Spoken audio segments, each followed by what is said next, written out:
so much for joining us. That's okay. It's good of you to get involved in our Westmill series, celebrating suppliers really in terms of who comes here and just getting to know our lovely people that come and celebrate the days with us. You have got a really interesting one, haven't you? Because obviously you're a celebrant, but you're a humanist. And so tell me how your story started.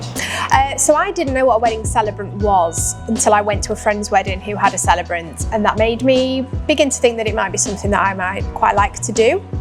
And I was working as an English teacher and absolutely hating it, like most teachers do, and looking for a way out, and started looking into becoming a celebrant. I made the mistake of doing that in 2019. Wanting to start doing weddings in 2020, and then obviously that didn't quite work out, so I went and begged for my teaching job back because I'd quit my job and everything, and I was all like, I got married myself in 2019. I was like, I'm going to start this new career in 2020 being a wedding celebrant, and then I had to go back and teach for another year in the pandemic, in remote lockdown teaching. Horribleness, all that. Hands down to you, you did a good job in that time, and then I suppose working through the pandemic kind of made you think, all right, okay, this is my karma. Absolutely, yeah. And then it meant that when weddings were then allowed again, I did one wedding in 2020, which was when all the restrictions were still in place and you could only have like hardly any guests and they all had to wear masks and stuff. And then in summer 2021, when weddings started up again, I just went from having done one wedding to doing like 20 within 6 months. So I really hit the ground running. Amazing. And started. Sometimes the best way though, isn't it? Oh yeah, definitely. You've done 100 weddings in total? Is that yeah. So yes, just recently, this July, I did my 100th wedding. Yeah, which was, thank you. It's a really nice milestone to get to, actually. Yeah. Did you celebrate afterwards? Not really. No, because it was in July, so it was, everything was a really busy time. So I just kind of. Great. So tell me how it works in terms of. So you meet the couple online beforehand? Or? Yeah, I think it's really important for couples to chat to their celebrant before they book, because it's a really close relationship, and it's really important on both sides that we chat beforehand. So the couple needs to make sure that I'm the right celebrant for their big day.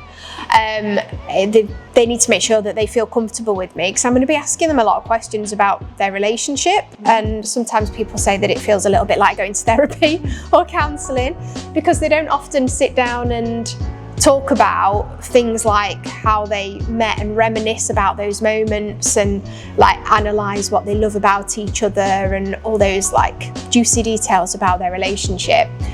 And they have to talk about those things with me, so they need to feel really comfortable with me and like they can trust me. And then on my side, I need to make sure that the couples that are booking me appreciate the work and the effort that they'll need to put into their ceremony, because booking a celebrant for their ceremony is a big decision, and it's definitely more work than if they just booked a registrar where they just have the standard script. So I need to make sure that I'm only. It's vows, isn't it? It's vows. Yeah, absolutely. And if they decide to put any extra ingredients and elements into their ceremony and things that suit them, I can only come up with ideas for them if they're willing to work with me and help me get to know them. So yeah, I normally do a video call before couples book, just to make sure that we do like each other and we get on. And then further down the line, to actually plan the ceremony, we meet up in person usually, and I ask them a load of questions. We basically just have a really nice chat, and I take a million notes about them. Yeah.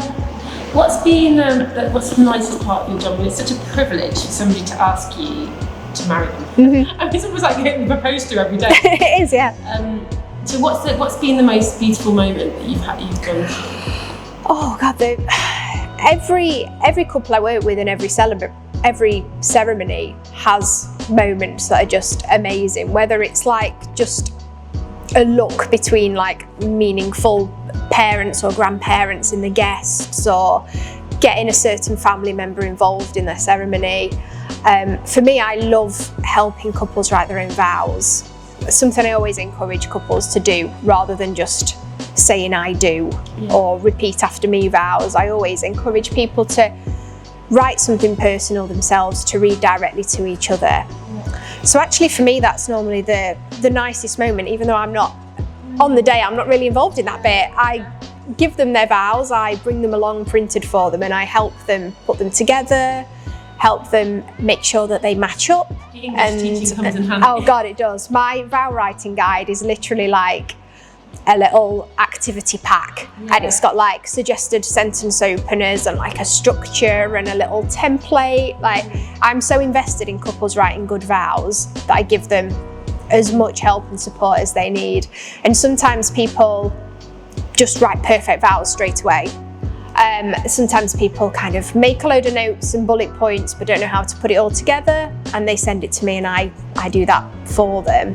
I think a lot of the time it's actually about having that person on your wedding day that is going to, and yes, give you that reassuring glance at that moment where you feel like your brain is going to just explode.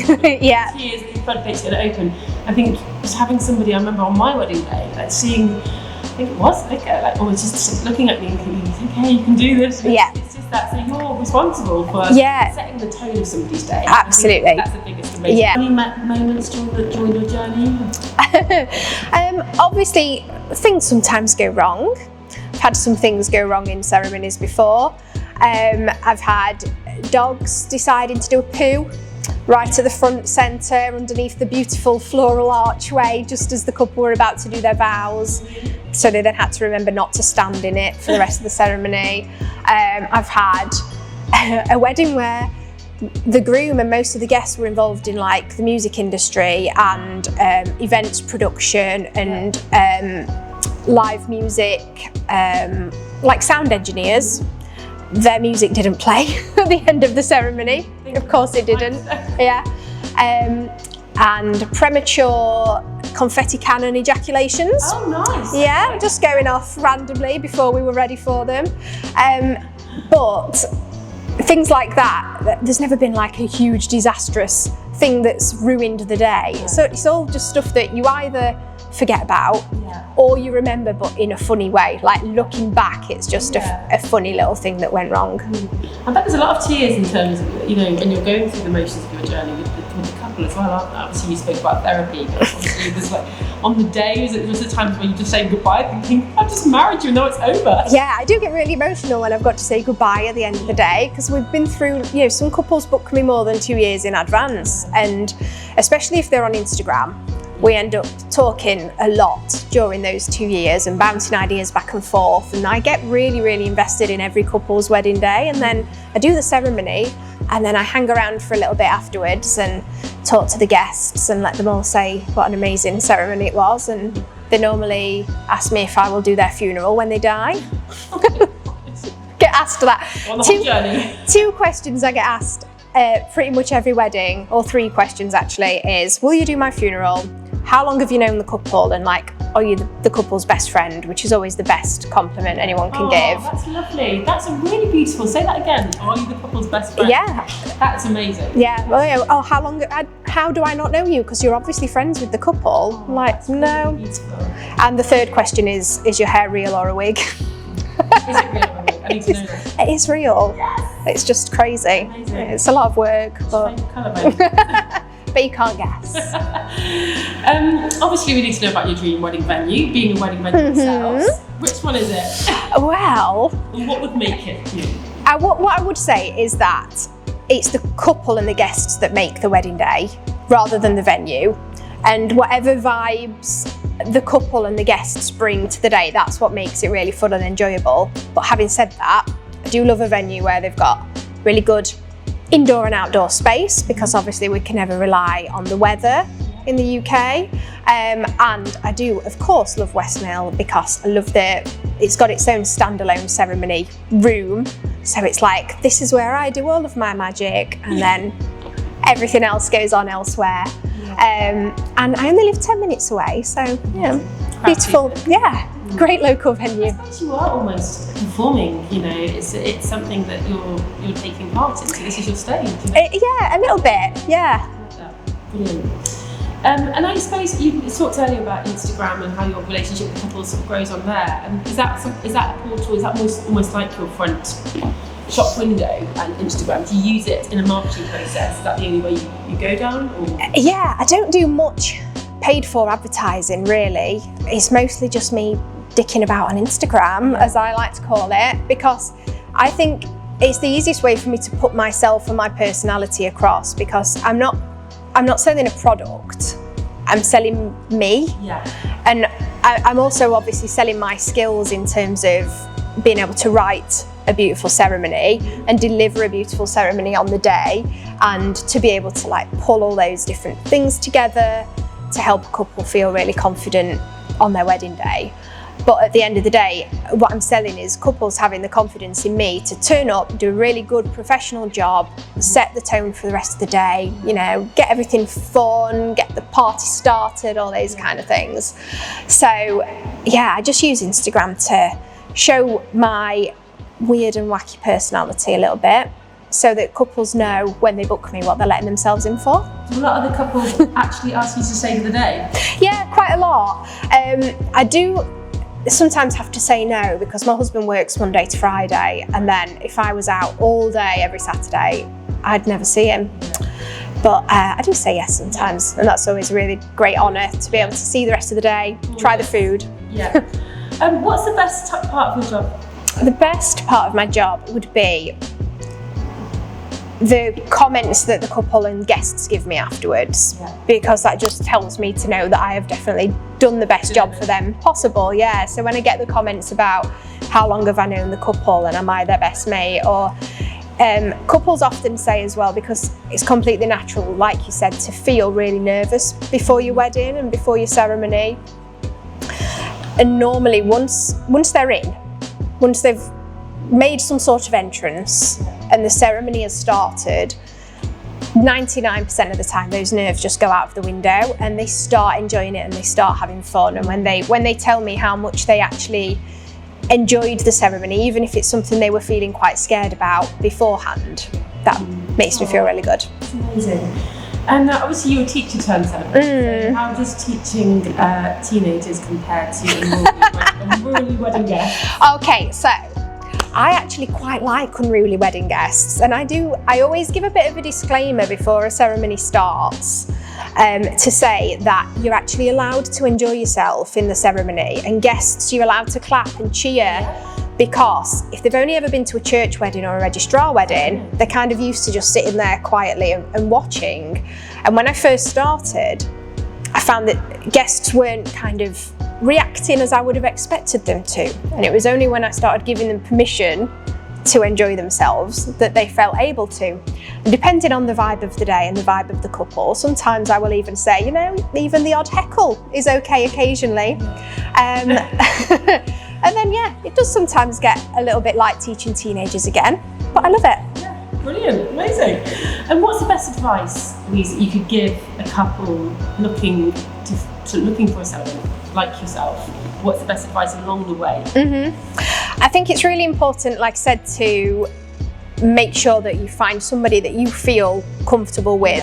There are literally thousands of celebrants out there of all different styles, all different types, and it's just about doing the research and finding somebody that you find personable, that you feel like you can just chat to. It shouldn't really feel like they're necessarily there for a service and just another supplier.